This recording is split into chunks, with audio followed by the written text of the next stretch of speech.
이게 오늘 있었던 정말 중요한 뉴스들 콕콕 집어서 전해드리는 정면 브리핑 순서인데요. 자, 오늘도 김영민 아나운서 나와 있습니다. 안녕하세요. 네, 안녕하세요. 예. 요새는 스파지라니까 참 좋더라고요. 근데 이제 회사가 추워요. 에어컨이 이제 나와가지고. 이제 추운 게 아니고 네. 습하면은 이게 오히려 좀 이 뭐라 그러나 상쾌하게 느껴지는데 습하지 않으니까요. 지금은 그래서 좀 그런 것 같아요. 근데 이게 이 유럽 여름이 이렇거든요. 예, 그 대신에 겨울에 습해요. 근데 진짜요? 저는 이제 제 개인적인 생각으로 겨울에 습한 게 여름에 습한 것보다 나아요.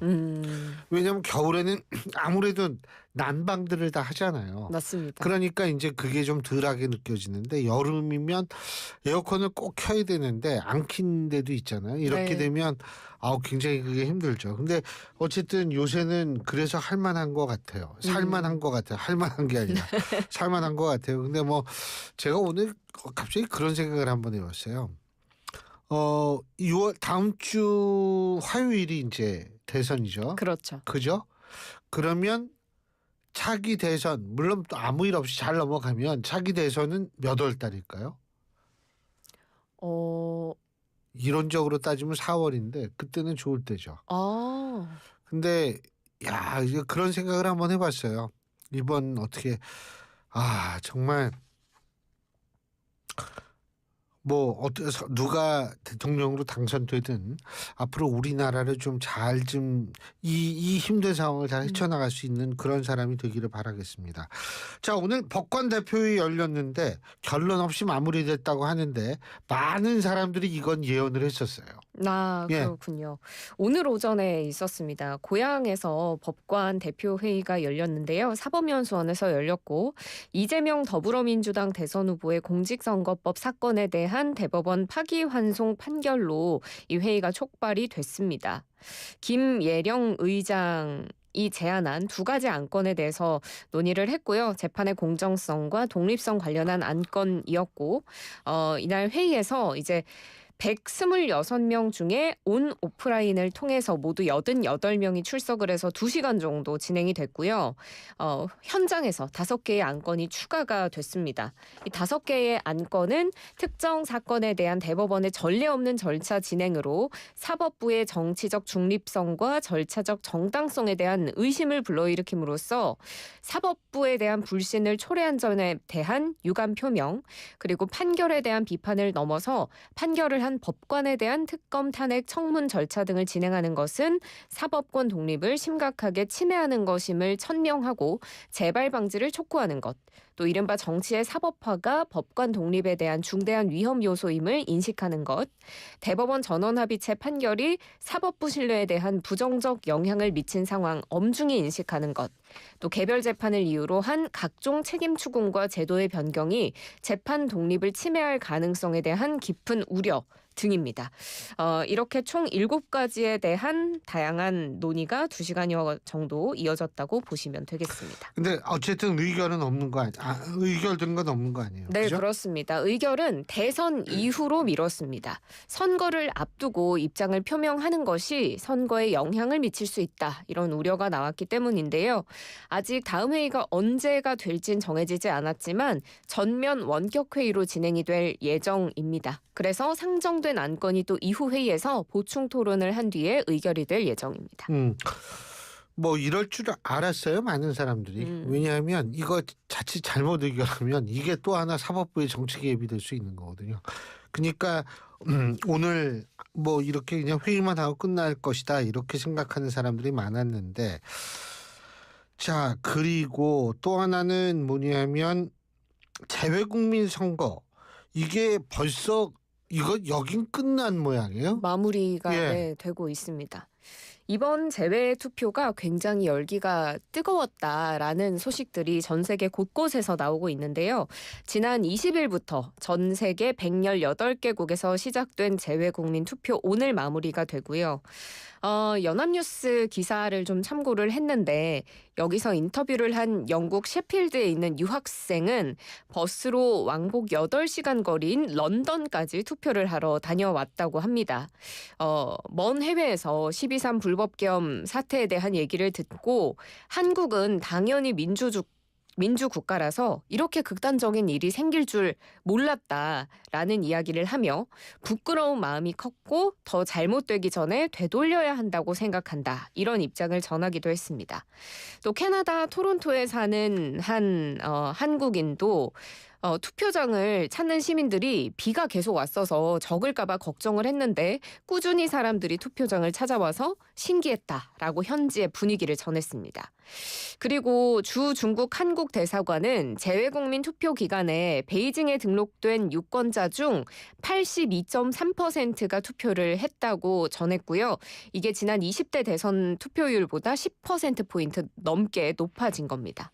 그리고 독일 미넨 한인회에서는 또 단체 버스를 빌려서 프랑크푸르트에 있는 투표장을 갔는데요. 원래 지난해 22대 국회의원 선거 때는 버스 이용 신청자가 한 50명 정도였는데 올해는 90명까지 늘어났다고 합니다. 일단 첫째, 투표율이 82.3%다. 이거는 전체 교민 중에 아닌 걸로 알고 있어요. 이게 등록된 교민들 중에서 등록 유권자입니다. 네. 그러니까 등록한 사람 중에서 이 정도 했다라는 그런 의미로 저는 이해하고 있고요. 두 번째, 이야, 뮌헨에서 버스 타고 프랑크푸르트까지 간다. 엄청 먼 건데. 한 열 몇 시간이 걸린다고. 10시간 넘게 걸릴 거예요. 네. 이야, 정성이네 진짜. 근데 제가 이제 한 가지 좀 바라고 싶은 건 뭐냐면 당연히 이 유학생들 이런 분들은 당연히 그런데 거기 사시는 교민분들 중에서도 영주권만 있고 시민권은 없는 경우가 있잖아요. 네. 이분들은 우리나라 정치에도 관심을 가져주시는 건 참 좋은데 그 본인들이 살고 있는 곳에서의 정치도 관심을 가져야만 교민들의 권리가 올라갑니다. 이 부분은 제가 꼭 좀 말씀드리고 싶고요. 근데 뭐 어쨌든 그리고 이제 참고로 대만은 이거 어떻게 하는지 아세요? 어떻게 해요? 교민들이 와야 돼요. 투표하고 싶은 사람은 현지로 오라는 거예요. 그렇군요. 근데 우리나라는 뭐냐면 선관위 직원이 이제 가잖아요. 네. 예. 근데 대만은 직접 오지 않으면 투표할 수 없어요. 그런 차이가 있습니다. 선상 투표도 시작하죠. 이 선상 투표는 어쩔 수 없죠. 배 타고 계신 분들인데. 네. 오늘부터 29일까지 21대 대선 선상 투표가 또 진행이 됩니다. 중앙선관위는 한국 국민이 선장을 맡고 있는 원양어선 배 등 총 454척에 승선한 유권자 3,051명을 대상으로 선상투표를 진행한다고 밝혔는데요. 이 선상투표라는 것이 지난 2012년 18대 대선에서 처음 도입이 됐고요. 대선과 임기 만료에 의한 국회의원 선거에 한해서 치러집니다. 선상투표의 일시와 장소는 투표기간 선박 선장이 결정을 하고 한국인 국적자 1명 이상을 입회인으로 선정을 합니다. 선상투표자의 투표지는 팩스를 통해서 주민등록지 관할 시도선관위로 직접 전송이 되고요. 투표지는 기표 부분이 봉합된 상태로 보내지는 쉴드 팩스로 전달이 되며 투표자 주민등록지 관할 구시군 선관위로 한 차례 더 보내진 다음에 선거일에 개표가 됩니다. 아이고 복잡하네요. 근데 어쨌든 여기는 이제 배 위에서 하는 거니까 선관위 직원이 갈 수가 없잖아요. 그러니까 이제 이렇게 되는데 어쨌든 뭐 관심을 갖는 거 참 중요합니다. 자, 이 또 한 가지 이 전세 이런 거 이 젊은 사람들 전세 월세에 관심이 많잖아요. 맞죠. 그죠? 근데 이 전세 계약 전에 전세 사기에 대한 불안감을 느끼는 세입자분들을 위해서 세입자가 임대인의 이력을 확인할 수 있게 된다. 뭐 이력서를 내라는 건 아니겠죠? 예. 안내도 확인할 수가 있습니다. 이제는 전세 계약을 할 때 굉장히 불안함을 느끼시는 분들이 많아서 그렇죠. 최근 기사 보니까 전월세 중에 뭐 10명 중 8명은 뭐 월세 계약을 한다. 뭐 이런 기사들도 나오기도 하더라고요. 그런데 앞으로 전세 계약을 맺기 전에 세입자가 이 집주인의 이력을 확인할 수가 있는데요. 내일부터 국토부는 임대인 정보조회 제도를 확대 시행한다고 밝혔습니다. 주택도시기금법 개정안이 국회에서 통과가 되면서 이에 따른 후속 조치로 이번에 시행이 되고요.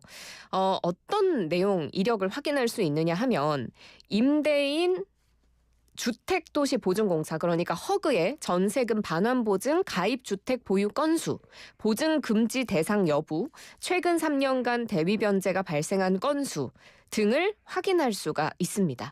그러니까 이걸 미리 확인하면 전세 사기를 어느 정도 예방할 수 있을 정도의 데이터까지도 좀 주는 건데요. 그동안은 임차인이 전세 계약을 맺고 집에 들어가서 입주를 하고 나서야 이 보증사고 이력을 조회할 수가 있었다고 합니다. 그런데 이렇게 되면 전세 사기 피해를 막을 수가 없다, 역부족이다 이런 지적이 나오자 제도 개선이 이루어진 거고요.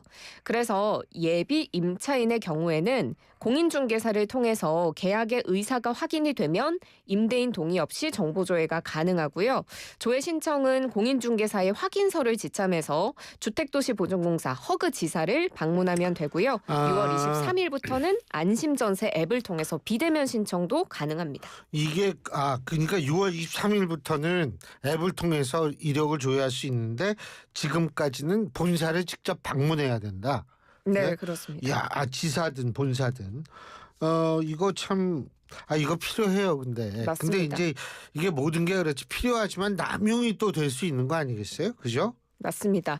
사실 예비 계약 예비 임차인의 경우에는 아직 네. 계약을 한 것이 아니기 때문에 그 다른 사람의 정보를 보는 것이 상당히 이제 민감한 문제가 또 될 수도 있잖아요. 그래서 정보 조회를 남용할 수도 있는 것에 대한 방지 장치도 마련이 됐습니다. 조회가 신청인당 월 3회로 제한이 되고요. 임대인에게 정보를 제공하는 사실을 알리는 문자 통지 시스템도 운영이 돼서 만약에 예비 임차인이 이 조회를 하면 집주인이 이 사실을 알 수가 있습니다. 그리고 계약 의사가 없는 무분별한 조회 이걸 막기 위해서 부동산 거래관리 시스템 통한 계약 체결 여부 확인 그리고 공인중개사를 통한 계약 의사 검증까지도 시행이 됩니다.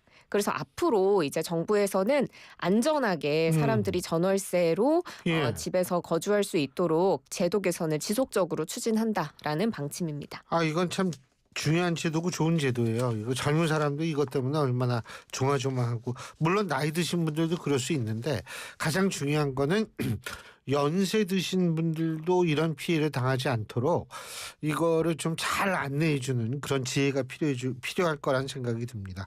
오늘 여기까지 듣죠. 고맙습니다. 고맙습니다. 김영민 아나운서였습니다.